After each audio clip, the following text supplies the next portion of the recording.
You're home, you're a child. You're not feeling well or you're faking it. I think I already know where this is going. You have nothing to do but stare at the TV for the next 6 hours. Mm-hmm.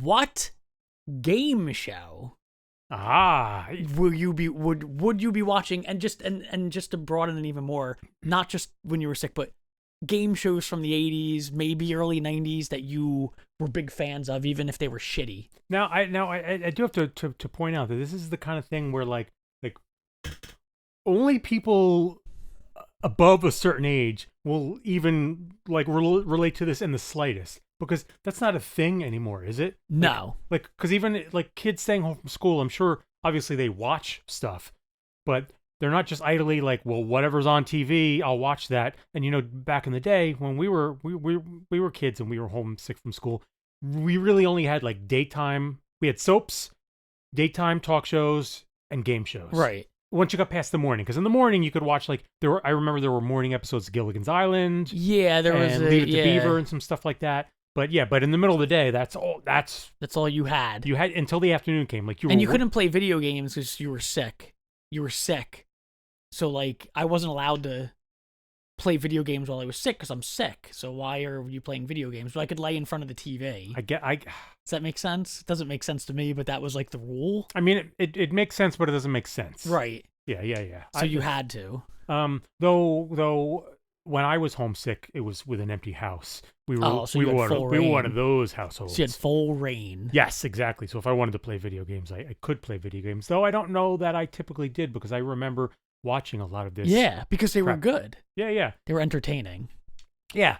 But yeah, in the middle of the day, all you had was, you know, I guess it was, would it have been pre-Opie? It would have been Donahue and Sally Jesse Raphael. Yeah. Or the angry ones like Morton Downey Jr. Oh my God! Yeah, so he might have come a little later. But still, I remember that. Yeah, we were probably teenagers by that, but still, that was insane. And then the soaps. Who I actually, when I was very young, knew some of the soaps. Especially, come on, you know where this one's from? Luke and Laura. No. General Hospital. My mom watched like sands through the hourglass. So are the days of our lives. Yeah. And I know one character name still from it, Patch. There was a guy named Patch. Patch Adams. And he had one eye. He had a patch on his eye. So the game shows. All right, so the first there were two initial main ones that I watched.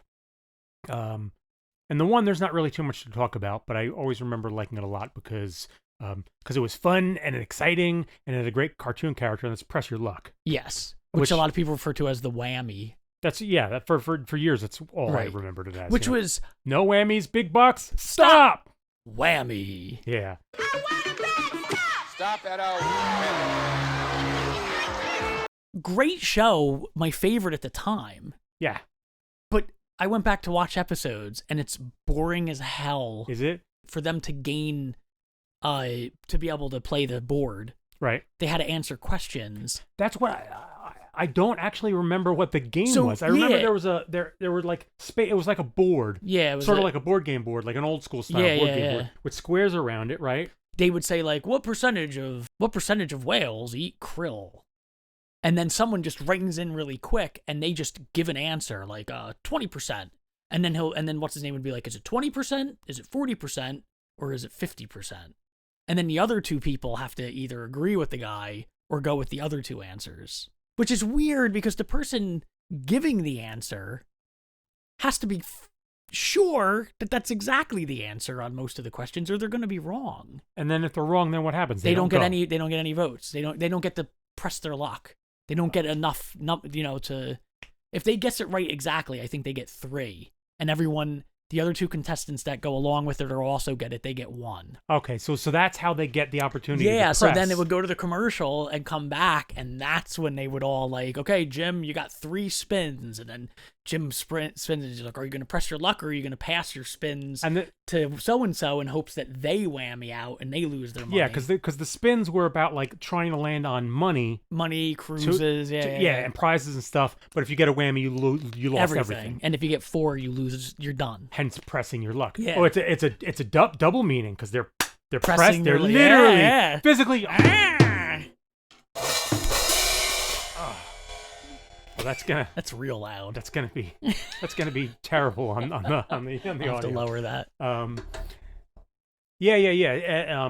Okay. And then there was like the Michael Jackson whammies and Madonna. It was like all 80s references. I don't remember that. Yeah, part. Tina Turner. They would, when the whammy came out, when like they would hit whammy, the whammy, cartoon whammy would come across the screen like break dancing or singing. Oh yeah, and it well, would like I remember wipe that. the zero off. Yeah, but it was I always, remember that. But the whammy was always, not always, but often playing some celebrity. I guess that doesn't speak well for the quality of the game when I couldn't actually remember what the game was. The only thing I remembered was the whammy, whammy character, the board, and like the. Though it was very exciting. If you do remember, like there were times when they would go for it. If they fail, they're going to lose, and they can't pass it, or they choose to go for it, or they send it, and you're just There's like, that no whammy, no whammy, no. It's like do do do do do do do do do do. Stop, and it's like whammy because it didn't go around the board. Yeah, it jumped. Yeah. Like, but the light would like light up the box edges, right? like around it. Yeah. And you could kinda,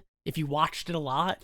Well, that was. And there was that guy. Which as there's no need to retell the story because most people know. But for people who don't, there was some guy who basically broke the code. Yeah. There was only so many boards, so many patterns. Yeah, it wasn't really on a computer per se, right? It was only like 14 screens. Something like that. So he realized whenever the box was around a certain spot on a certain, like whenever it popped up in the top left corner, he knew the bottom left corner always was like the max prize. Yeah. So he just waited, and when it popped up there, he was like, bang, he knew like it was coming. And he just raked them clean. He won like 100,000. See, I love which stuff is like brilliant. that. Where people just break. Yeah. Break That's not cheating. He just figured it out.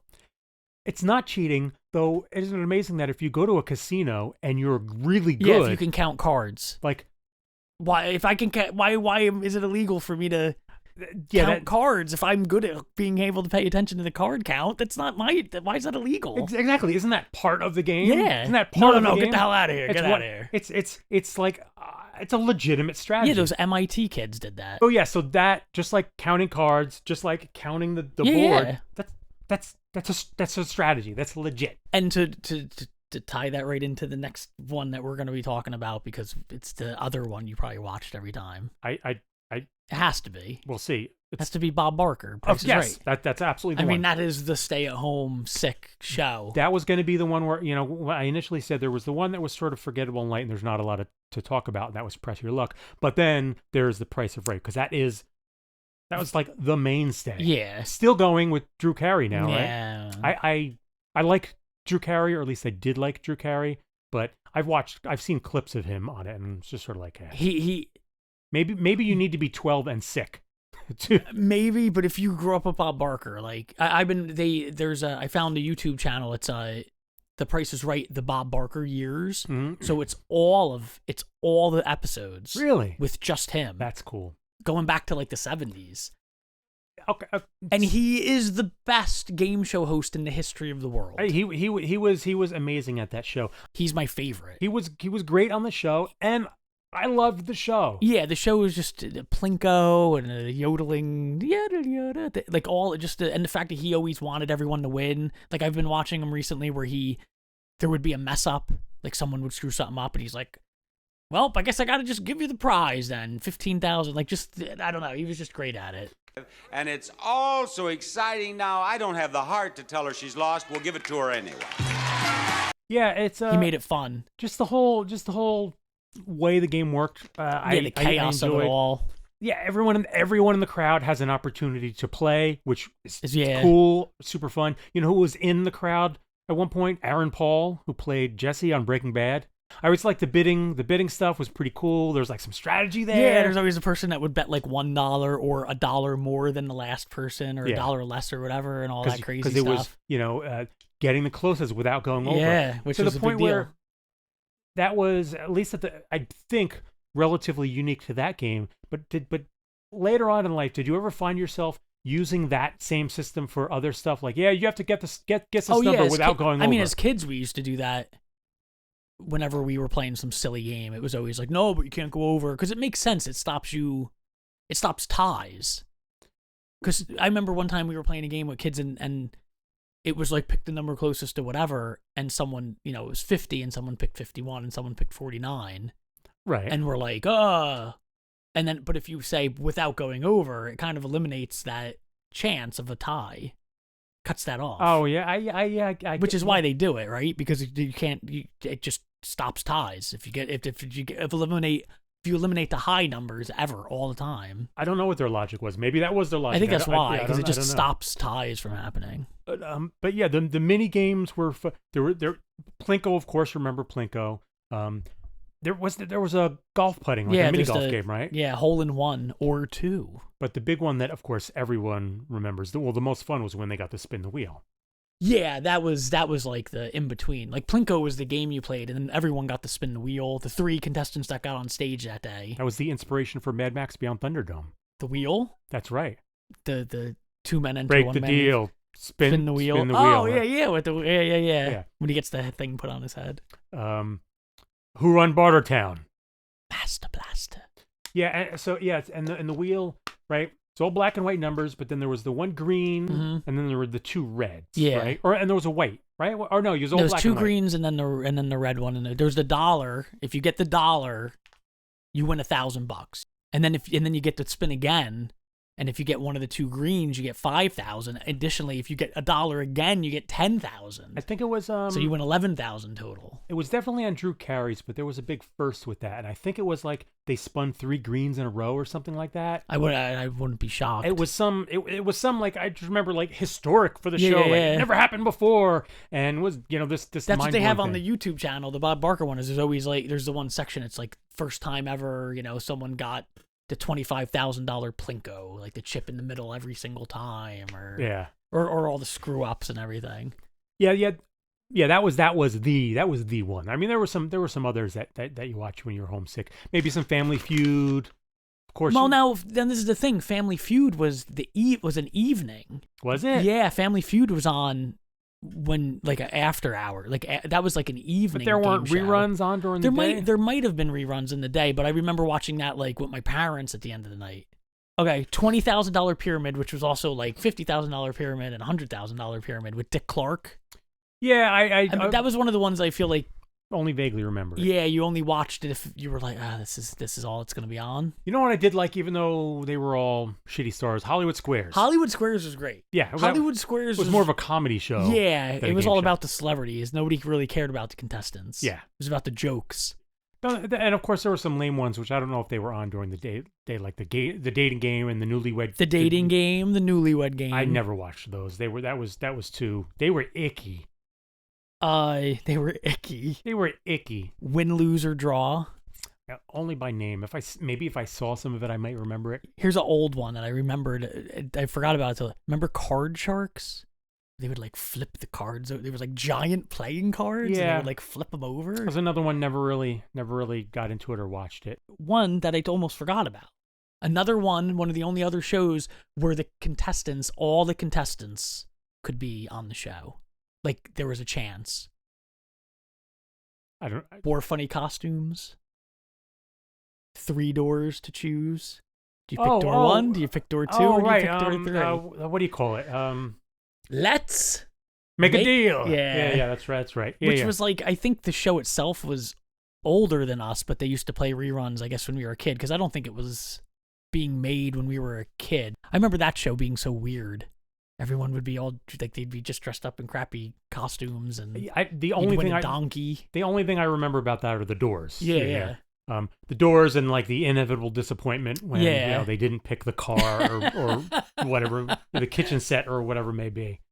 But I think that's Price is Right, Family Feud, Press Your Luck. Those are the 3 staples. Yeah, definitely. $20,000 pyramid, Hollywood Squares. With Price is Right being like the big one. I just it felt like it was on like most of the day. And I feel like, and I might be misremembering, but I feel like in the block of them, they would be scheduled in a block. Press Your Luck was last, because I almost feel like you would watch that last before the cartoons started to come on. The afternoon cartoons would finally start to hit. I might be misremembering, but that's kind of how I remember it. Is that or soap operas or something?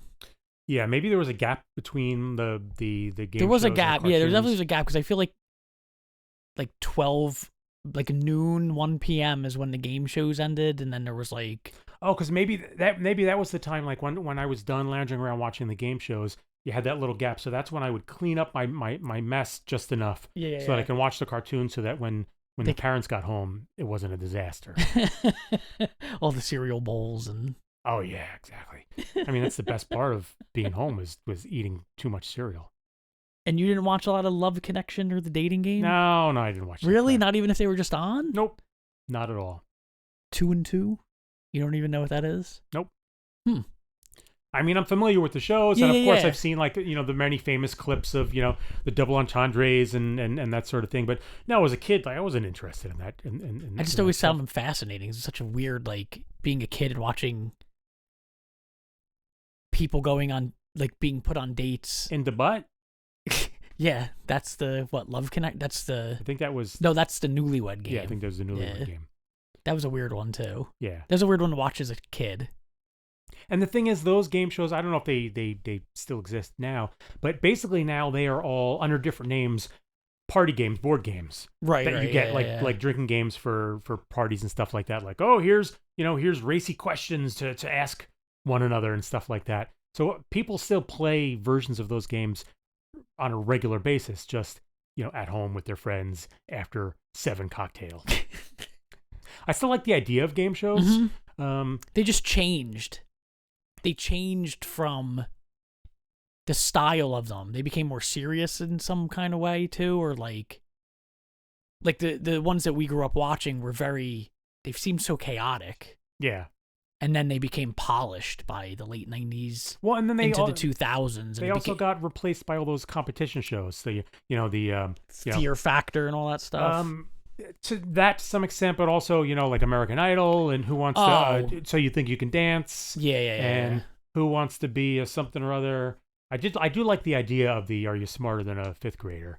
Yeah, that was pretty funny. Just because, it was Made nice to everybody see look these so fifth dumb. graders thrash middle-aged people. And there was one of my favorite that got me back into watching was Cash Cab. I, for some reason, really like that Cash Cab show. Oh, yeah, but... You just jump in the cab and a guy would just start asking you questions and you got dropped off if you didn't... Was if you it got real, it wrong. though? Was it real? Yeah, I think it was. Yeah.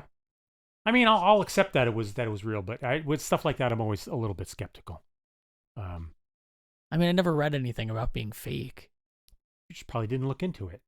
It's all fake, man. It's all fake. It's all scripted, man. It's all scripted. I do, because I would get disappointed because I was infatuated with Pawn Stars for a long time, and then I read that 50 to 60% of that show is fake. Ugh. Here, we have this just bring this in and act like you bought it. And I'm like, come on, man. Or what was the one with where they would go and bid on warehouses, like the right. fake. When I think of like Pawn Stars and stuff, look, we don't go negative on this show, so I'm not going to go negative. But the guy from the main, like from one of the pawn shows, the bald guy, yeah, the dad, but not a good guy. I don't have anything good to say. Oh, you know about him? He's like no. It's not like I know it's some I secret. thought like you had like a Bob. I got like Barker, inside information. Richard Dawson story or something. Just so you know, the truth of the matter is he's no, not something like that. But he's I get bad mojo from him. I just look at him and I'm just like, nah. You get that bad Vegas I'm just vibe. like, nah. Anybody dude. from Vegas, Nah, anyone who was born in Vegas, gives you that vibe.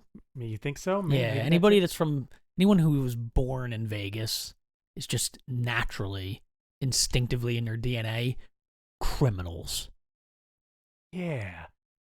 Screw you, Las Vegas. All right. We're done. Bye.